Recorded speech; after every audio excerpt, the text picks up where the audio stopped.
우리가 사도신경을 살펴보고 있습니다. 지난 시간에는 첫 번째 고백이죠. 전능하사 천지를 만드신 하나님 아버지를 내가 믿습니다 하는 그 고백의 내용에 대해서 살펴보았습니다. 우리가 믿는 하나님은 전능하신 분이십니다. 얼마나 전능하십니까? 그 전능하심은 아무것도 없는 무에서 모든 것을 만들어내시는 그런 전능, 창조주 되신 분이 하나님의 전능하심입니다. 하나님께서는 혼돈과 공허밖에 없는 홈리스, 폼도 없고 모든 것이 empty, 모든 것이 비어있는 무에 있는 그 상황 가운데 하나님 말씀이 떨어지니까 거기에 모든 것이 생겨났습니다. 이건 전능자가 아니면 할 수 없는 일인 것입니다. 아무것도 없는데 모든 게 있게 한다. 이거는 전능하신 분만이 할 수 있는 창조주의 능력인 것입니다. 하나님께 창조하실 때 그 창조는 또 중요한 걸 담고 있습니다. 그게 뭔가 하면 혼돈과 공허의 상태에 있는 우리의 영적인 상태, 그래서 죽을 수밖에 없는 우리 상태에 있는 우리에게 말씀이신 그리스도께서 우리 가운데 임하심으로 우리의 모든 허감과 공허함을 걷어내시고 우리 안에 새로운 피조물로, 우리를 새로운 창조물로 만들어내신 그 하나님의 놀라운 구속의 역사가 그 하나님의 창조 안에 담겨 있습니다. 그래서 처음부터 천지를 창조할 때부터 하나님께서는 우리를 향한 구원의 계획을 그 안에 담아두고 있었던 것을 알 수 있는 것입니다. 그 하나님이 우리의 아버지시라는 고백을 하고 있습니다. 우리를 하나님의 자녀로, 하나님의 백성으로 만들어내셨습니다. 그 일 하기 위해서 아들을 보내셨습니다. 그 아들이 우리를 하나님의 아들로, 하나님의 자녀로 만들어내셨죠. 우리와 함께 죽으시고 함께 살아나시고 하나님의 아들로 부름을 받게 하겠다는 것입니다. 이게 믿어지고 이게 받아들여지는 것이 믿음의 역사입니다. 믿음이 우리 안에 역사하면 이 사실이, 이 팩트가 우리에게 믿음으로 자리 잡게 되어지는 것입니다. 이 하나님을 믿음으로 고백하는 사람들은 마음에 담대함이 있습니다. 확신이 있습니다. 그리고 이 세상을 믿음으로 살아가는 능력의 삶을 살아가게 되는 것입니다. 그래서 이 고백은 우리에게 중요한 고백인 것입니다. 오늘 생각을 하는 것은 두 번째 고백인데, 우리 성도는 우리의 신앙에 이 하나님에 대한 온전한 고백이 있을 때에 우리의 삶에 믿음과 확신을 살게 되는데, 그래서 뭘 알게 되는가 하면 우리 인생이라는 것이 결코 우발적이거나 우연하게 일어나는 게 아니구나 하는 것을 깨닫게 됩니다. 뿐만 아니라 그런 우리의 인생을 하나님이 우리를 이끌어 가시기 때문에 내가 스스로 책임져 보겠다 하는 것은 그렇게 좋은 생각이 아닌 어리석은 생각인 것을 깨닫게 되었습니다. 그렇기 때문에 우리 인생 가운데 살면서 뜻대로 잘 이루어지지 않는 일을 만날 때도 우리는 절망하지는 않습니다. 힘들긴 하죠. 고통도 당합니다. 그러나 그것 때문에 절망하여서 내려하는 그런 일은 없는 것입니다. 왜냐하면 하나님께서, 전능하신 하나님께서 우리의 인생을 만들어내셨고 이끌어 가시고 하나님 원하시는 그 목적지까지 우리와 함께 하시기 때문에 이 믿음, 이 확신이, 이 고백이 된 사람은 힘들지만 힘들어하면서도 우리는 소망은 놓지 않습니다. 절망하지 않고 확신 가운데 살아가게 되어지는 것입니다. 오늘 우리가 또 두 번째 고백하는 것은 그분의 아들, 그 외아들 우리 주 예수 그리스도를 믿습니다 하는 두 번째 고백입니다. 여러분, 이 사도신경에 보면 하나님에 대한 고백도 하고 예수님에 대한 고백도 하고 성령에 대한 고백도 하고 교회와 성도 교제와 부활과 이런 걸 다 고백하는데 예수님에 대한 고백이 절반 이상입니다. 예수님에 대한 고백이 절반 이상을 차지하고 있습니다. 왜 그렇겠습니까? 중요하니까 그렇겠죠. 중요하니까 많이 다루고 있겠죠. 예수님이 우리의 신앙의 핵심이기 때문에, 우리의 믿는 바의 가장 핵심은 예수 그리스도이기 때문에 예수 그리스도가 그분이 누구신지, 우리를 뭘 하신지를 이게 차근차근 많이 우리에게 말씀하고 계시는 것입니다. 어떻게 보면 한편으로 보면 예수님에 대한 이 고백에 가장 도전을 많이 받았기 때문에, 예수님이 그리스도시며 하나님의 아들인 사실이 가장 역사적으로 도전을 많이 받았기 때문에 더 확실하게 분명하게 고백하도록 우리에게 많은 분량을 할애한 것이다 하는 생각을 하게 되었습니다. 여러분, 초대교회 시대는 예수 믿는다는 것, 내가 예수 믿는다는 걸 드러내는 것이 쉽지 않았습니다. 왜냐하면 워낙 유대교 영향이 강렬했기 때문에 예수를 하나님 아들로 믿는 그 믿음을 고백하면 그 믿음 때문에 잡혀가거나 고통을 받거나 어려움을 겪는 일이 비일비재하게 일어났습니다. 그래서 함부로 내가 그리스도를 믿는 사실을 말하기 어려우니까 서로 간에 암호를 사용했죠. 그게 여러분 물고기입니다. 아마 한국에 계실 때 차 뒤에다가 물고기 붙이고 다니셨죠. 아마 경험도 있었을 겁니다. 그 물고기를 왜 붙이고 다니셨습니까? 이거 달고 다니면 하나님이 사고 안 나게 보여줄 거야. 그런 의미로 다니셨다면 그건 잘못한 겁니다. 뭔가 하면 나는 하나님의 사람입니다. 나는 그리스도를 믿는 사람입니다 하는 그 신앙의 고백이 담겨 있는 게 그 물고기였습니다. 그 당시에도 그랬습니다. 가만 보니까 저 사람이 예수 믿는 사람인 것 같긴 한데 섣불리 말하기는 좀 어려우니까 슬쩍이 물고기 그림 보여주는 겁니다. 그 그림 보고는 당신도 물고기냐? 나도 물고기다. 뭐 이래가지고 서로가 믿음의 그걸 서로 확인하게 되는 그런 암호로 사용한 것입니다. 왜 물고기 어떤 사람은 그랬답니다. 땅바닥에다가 물고기 그림 반만 이렇게 딱 그립니다. 그러면 그리스도인이면 그 그림을 완성을 시키는 거죠. 그래서 물고기가 완성되면 당신도 그리스도인이구나. 나도 그리스도인입니다. 그러면서 서로 확인을 하는 그런 암호로 사용했다는 것입니다. 왜 하필은 물고기입니까? 물고기를 헬라어로는 익투스라고 합니다. 익투스 그 단어가 한 단어 하나가 다 의미가 있습니다. 익투스 할 때 그 단어 어떻게 생각하면 예수는 예수란 이야기고, 크리스토스 그리스도고, 데오스는 하나님입니다. 그리고 히오스는 아들이란 뜻이고, 소테르는 구원자란 뜻입니다. 그러니까 한자 예수가 그리스도시고 하나님 아들이시며 구세주다. 이 한 단어를 다 합쳐서 그 첫 자를 따서 묶었더니 익투스가 되었다는 것입니다. 그래서 그거를 기독교인들의 자신들의 신앙의 어떤 암호처럼 사용한 것이 물고기였습니다. 그러니까 이런 물고기 붙이 다닐 때는 나는 예수를 그리스도로 하나님의 아들로 나의 구주로 믿습니다. 이 고백, 신앙의 고백을 담아서 붙이고 다녀야 되는 겁니다. 이거 사고 안 나도록 그렇게 붙이면 그건 잘못된 것이라고 볼 수 있는 것이죠. 아무튼 이런 기독교의 핵심은 예수 그리스도십니다. 그 예수 그리스도를 하나님의 아들로 나의 구주로, 나의 구세주로 온전히 고백하는 그 고백이 가장 위대한 고백인 것이죠. 그래서 베드로가 너희 나를 누구라 하냐 그랬을 때 주님은 그리스도시고 살아계신 하나님의 아들이십니다. 그렇게 고백하니까 예수님 뭐라 그랬습니까? 참 잘했다. 네가 참 복되다. 네 고백이 참 복된 고백이다 라고 말씀하시죠. 그러면서 이 고백은 너에게 나온 게 아니고 하나님 너에게 주신 믿음이다 라는 주님이 말씀을 하셨던 것입니다. 그래서 오늘 우리는 이 고백이 담고 있는 의미가 어떤 것인지를 조금 살펴보겠습니다. 먼저 첫 번째 생각할 것은 우리가 예수 그리스도의 고백할 때 그분의 아들, 그분의 외아들은 하나님의 외아들이라는 이야기죠. 하나님의 외아들, 이게 담겨 있습니다. 사실은 성경에 하나님의 아들이라는 표현은 꼭 예수님에게만 하지 않고 다른 데도 사용됐습니다. 세 가지를 예를 들면, 첫째는 하나님의 아들이라는 표현은 하나님의 백성들, 이스라엘 백성들, 하나님께서 선택하고 하나님께서 삼으신 그 백성들을 가리킬 때도 하나님이 내 아들이다, 내 아들들이다 이렇게 표현을 사용했습니다. 예를 들어 출애굽기 4장 22절에 보면 하나님이 모세를 애굽으로 보내시죠. 그러면서 고통 중에 있는 백성들을 끄집어내기 위해서 바로 앞에 세웁니다. 그럼 바로에게 이야기하죠. 뭐라고 이야기하는가 하면 내 백성 내 아들들을 내보내라. 그리고 나를 섬기게 하라 라고 이스라엘 백성들을 가리켜서 내 아들 내 백성이라고 하나님이 말씀한 걸 볼 수 있습니다. 두 번째는 이스라엘 백성들 가운데 특별히 왕들을 지칭할 때도 내 아들이라는 표현을 썼음을 볼 수 있습니다. 사무엘하 7장에 보면 하나님께 다윗에게 약속합니다. 내가 너와 내 후손들을 세워서 네 후손들 가운데 왕을 계속 일으키겠다. 그러면서 이렇게 말하죠. 나는 그에게 아버지가 되고 그는 내게 아들이 될 거다 라고 말합니다.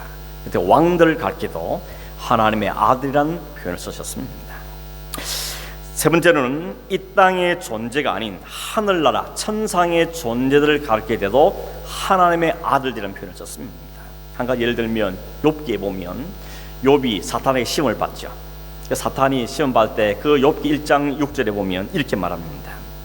하루는 하나님의 아들들이 와서 여호와 앞에 섰고 사탄도 그들 가운데 온지라 말합니다. 여기 하나님의 아들들은 지상의 존재들이 아니고 천상의 하나님 나라의 존재들을 가리킬 때 하나님의 아들들이다 이런 표현을 썼다는 것입니다. 이렇게 하나님의 아들이라는 표현을 여러 사람들이 다양하게 사용했지만 오늘 우리가 있는 이 사도신경에 있는 그 아들, 그 외아들 말할 때 그 외아들은 이런 왕이나 혹은 이런 사람들을 부른 그런 위치가 아니라는 것입니다. 여기 외아들이라는 말을 우리는 혹시 잘못하면 하나밖에 없는 아들이라는 개념이 먼저 떠오르죠. 저도 외아들입니다. 아들 하나밖에 없으니까. 여러분과도 외아들이 계시죠? 그러나 여기 이 사도신경에서 말하는 외아들이라는 말은 하나밖에 없다는 의미보다는 독특하다는 뜻을 갖고 있습니다. 독특한 아들이다 하는 것이죠. 그래서 외아들이라는 표현보다도 사실은 독생한 아들이다 하는 표현을 더 좋다고 주장하는 이야기가 나온 것입니다. 오늘 우리는 성경 1장 18절에 보니까 본래 하나님을 본 사람이 없으되 아버지 품속에 있는 독생하신 하나님이 나타내셨다. 여기 독생하단 말이 바로 외아들이란 말인데 하나밖에 없단 말이고 유니크하단 말이죠. 유니크하다. 이는 독특한 하나밖에 없는 세상에 어떤 아들 가운데 찾아볼 수 없는 독특하신 분이라는 것을 이야기하고 있습니다. 여기 독생하단 말이 헬라어로는 모노게네스라 그러는데 모노게스는 모노스는 유일하단 말이고 게네스는 혈통 혹은 종류 이런 걸 가리킵니다. 그러니까 유일한 하나밖에 없는, 그래서 이 말은 온리 선이라는 개념보다는 유니크한 선이다 이렇게 의미를 말할 수 있습니다.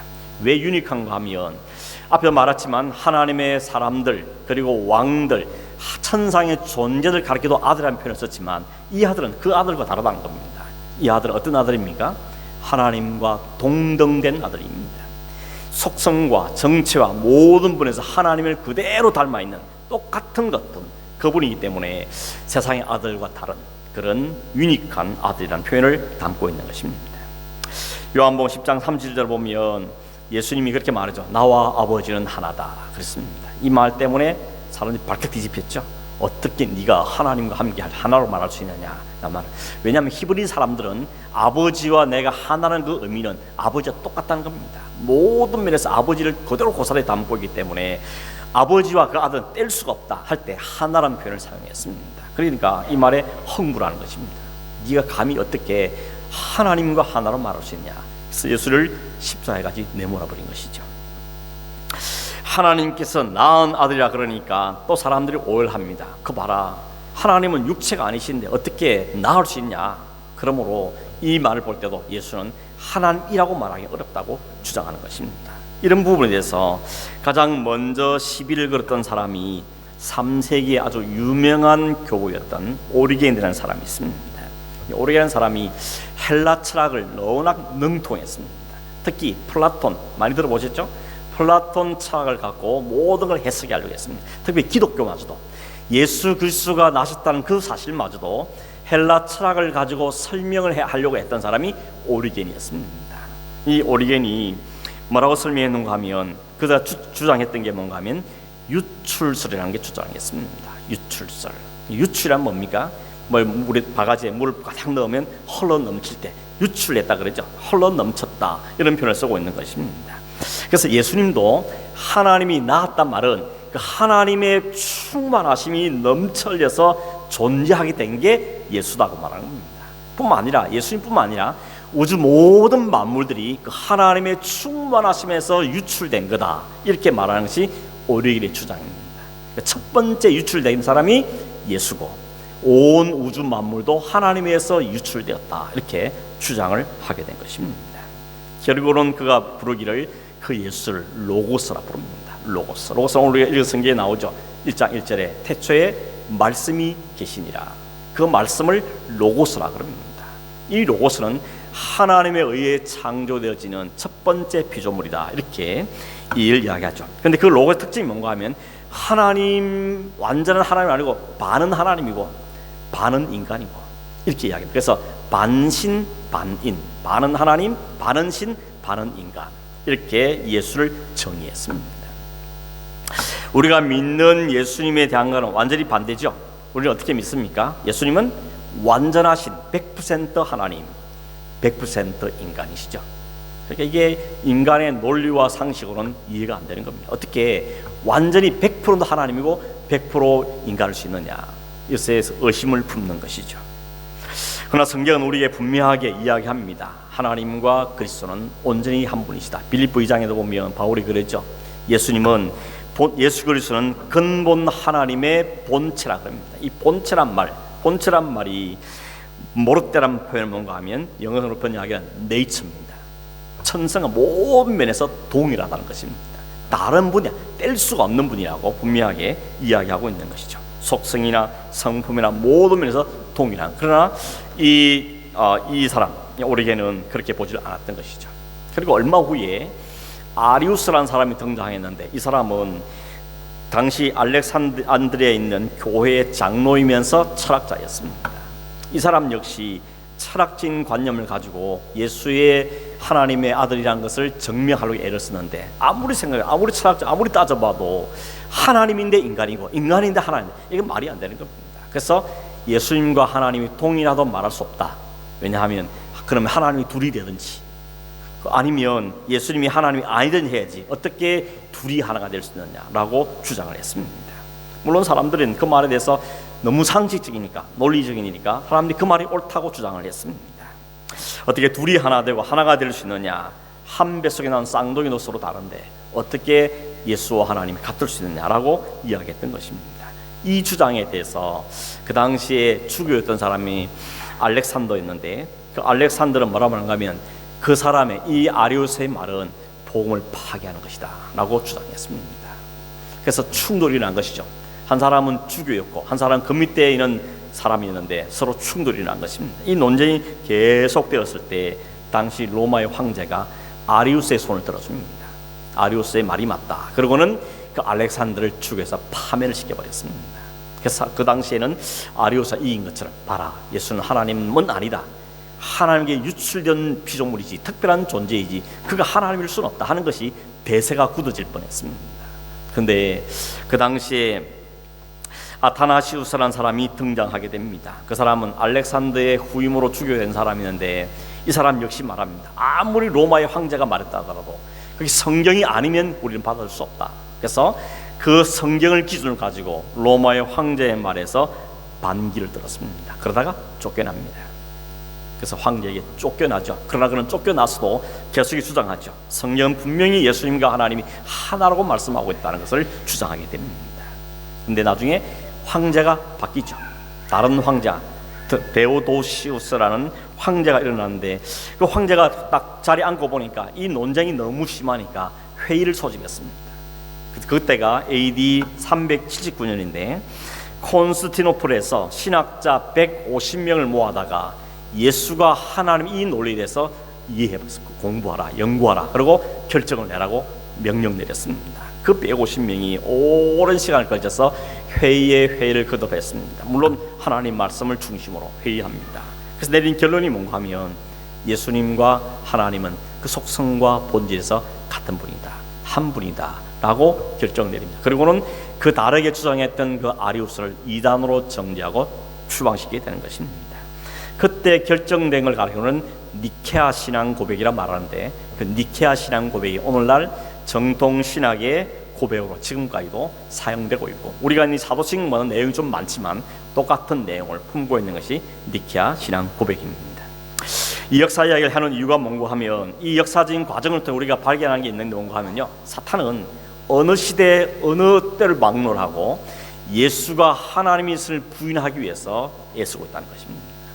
예수는 하나님일 수 없다, 그리스도일 수 없다는 것이 사탄의 온갖 수단과 방법을 동원하는 거예요. 사람을 동원하고 힘을 동원하고 인간의 상식을 동원하고 철학을 동원하고 모든 걸 동원해서 예수가 하나님이 아니라는 사실을 가르치기 위해서, 그렇게 믿게 만들기 위해서 오늘까지 노력하고 있습니다. 이 노력은 세상 끝날까지 계속될 겁니다. 사탄이 이 세상이 심판받을 그때까지는 이 노력을 해가는 것입니다. 그러나 중요한 것은 뭔가 하면 하나님의 이 진리의 말씀을 사탄이 엎을 수는 없다는 것입니다. 엎어보려고 애는 쓰겠지만 그러나 하나님의 진리의 역사를 엎을 수는 없습니다. 왜냐하면 그 자체가 진리이기 때문이죠. 진리를 뒤집을 수는 없는 것입니다. 하나님의 그 시대마다 사람을 일으키시고 교회를 일으켜서 하나님의 진리의 말씀을 보존해 가는 것을 이 역사가 우리에게 보여주고 있는 것입니다. 역사 이대로 결국 뭐가 진리라는 겁니까?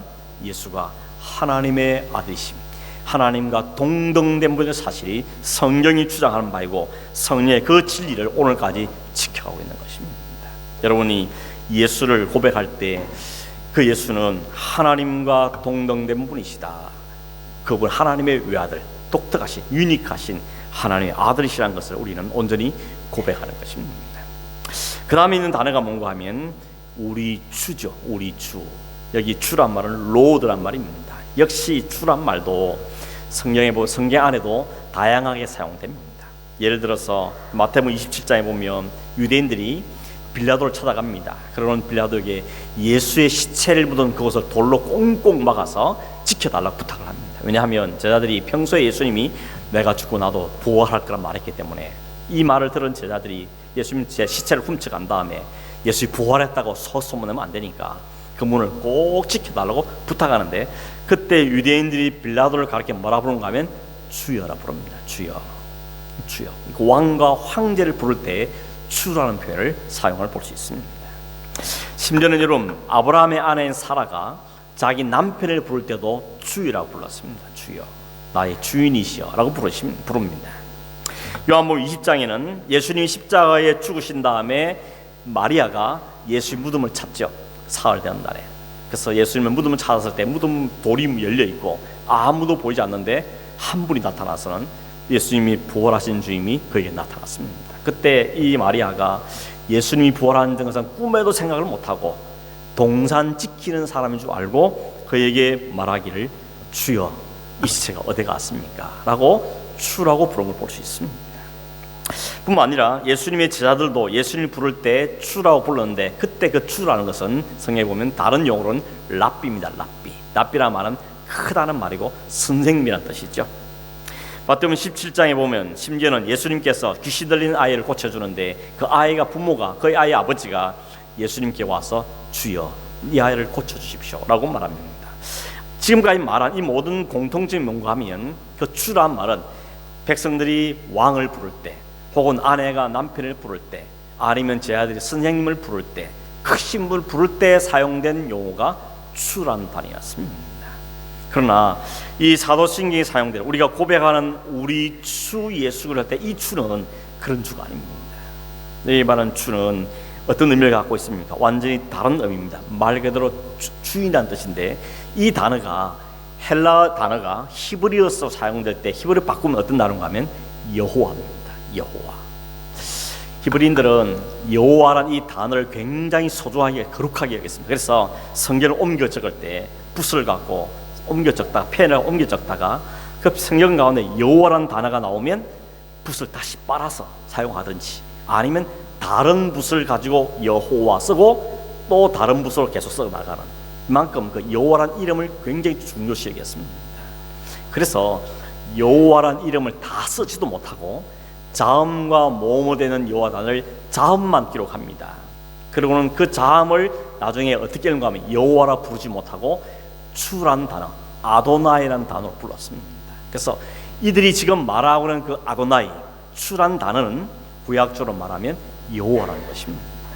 이게 우리가 고백하는 주라는 단어의 뜻입니다. 그저 단순히 나보다 높으신 분, 나의 주인이시면 그 정도 의미가 아니고 당신은 나의 하나님이십니다. 여호와십니다. 그 뜻을 담고 있는 게 이 우리 주라는 단어가 뜻 담고 있는 의미라는 것입니다. 그런 점에서 여러분 오늘 우리가 정말 예수를 나의 주로 하나님으로 고백하느냐 하는 것은 굉장히 중요한 문제입니다. 도마가 부활하신 예수님을 제자리 막 만났다면 그러는데 자기는 그 자리에 없었거든요. 그래서 뭐라 그럽니까? 난 못 믿는다. 내 눈으로 직접 보고 내 손으로 그 예수님을 몸을 만져보기 전까지 나는 못 믿겠다고 이야기했죠. 그러자 예수님이 그 다음에 도마에게 나타나시죠. 뭐라 그랬습니까? 얘야, 네 손 가지고 내 손 만져보고 네 손을 내 옆구리에 한번 넣어보고 믿음 없는 사람 되지 말고 믿는 사람이 되라 라고 도마에게 배려하십니다. 그때 도마가 뭐라고 말합니까?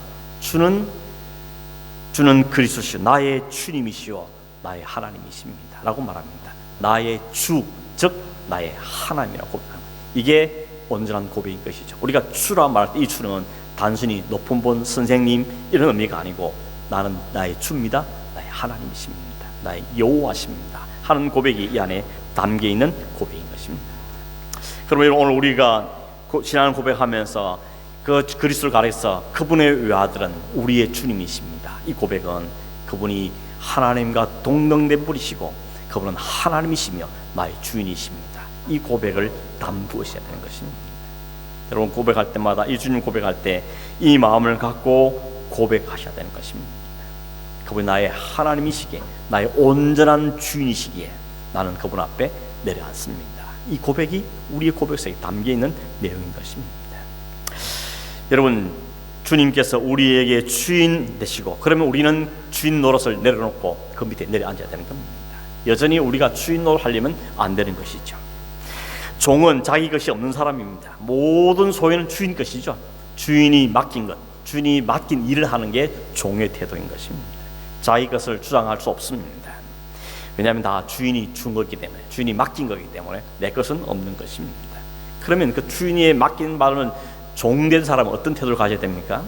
바울이 그랬죠. 로마서 12장 11절에 보면 이렇게 말합니다. 부지런하여 게으르지 말고 열심을 품고 주를 섬기라 그랬습니다. 이게 종의 태도죠. 부지런하고 게으르지 말고 열심을 품고 주를 섬기는 것이 종들의 태도라는 것입니다.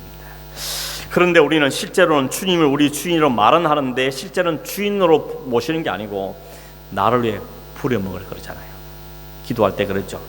기도할 때 주님이라 불러놓고는 그 다음에 다 시켜 먹습니다. 주님 이거 하시죠. 저거 도와주시죠. 이거 해결해 주시죠.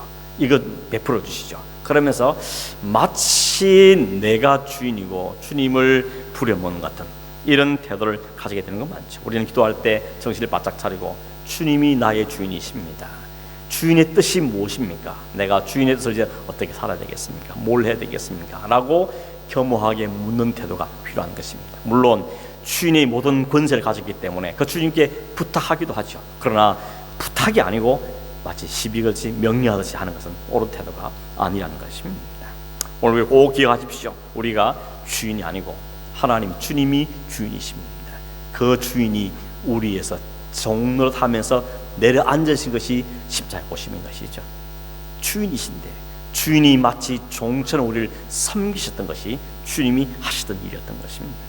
혹 여러분 종이 되라 그러면 불쾌한 분이 계십니까? 내가 이 재산 어떻게 만들었고 이 자식을 어떻게 길러놨는데 다 주님 것이고 나는 종이라니 이렇게 생각하는지 모르겠습니다. 그러나 그렇지 않습니다. 주인의 손에 있을 때 안전한 것입니다. 그 주인을 주인으로 고백할 때 우리는 마음의 평강을 누리게 되는 것이죠. 여러분 다윗을 보십시오. 다윗이 왕이지 않습니까? 뭐 부족한 게 뭐 있겠습니까?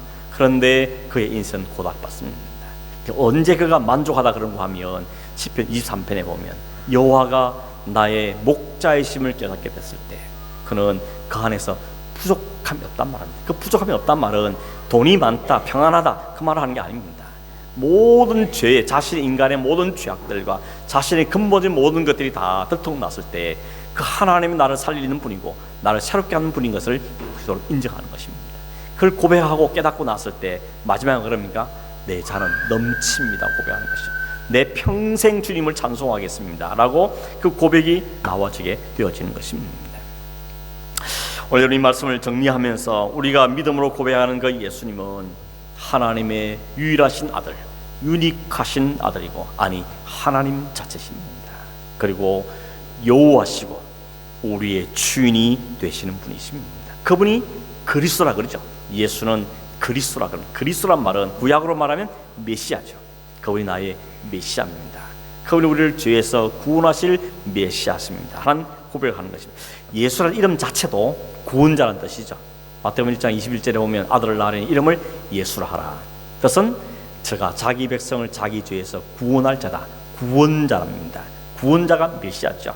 예수는 곧 메시아라는 고백을 하는 것입니다. 이 말씀이 선포되었을 때 유대인들이 안 받아들입니다. 왜냐하면 그들이 예수를 봤거든요. 베들레헴에 태어났고 나사렛에 자라고 또 성전에 왔다 갔다 하고 하는 걸 보았습니다.